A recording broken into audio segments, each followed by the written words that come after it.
Така, ученици, запишете горно-тракийска низина. Така, горно-тракийска... Брат, къде ще ходя да ядем тези голямо участие, бе? Много съм гладен човек, нищо не съм ял сутринта, направо гоних автобуса, нямах време да се взема нищо да ям. Много съм гладен, брат.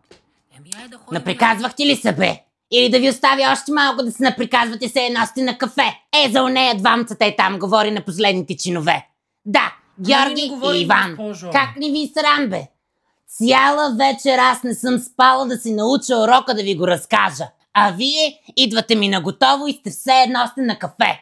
Това не ви е заведение. Това е учебно заведение.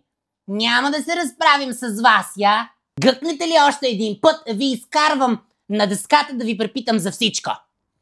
Продължаваме, деца. Горно-тракийска низина е една... Брат, ти писа ли домашно по математика? Няма да се разберем.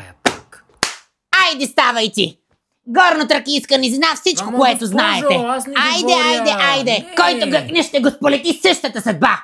Айде, Георги и Иван. Разказвайте да ви чуя.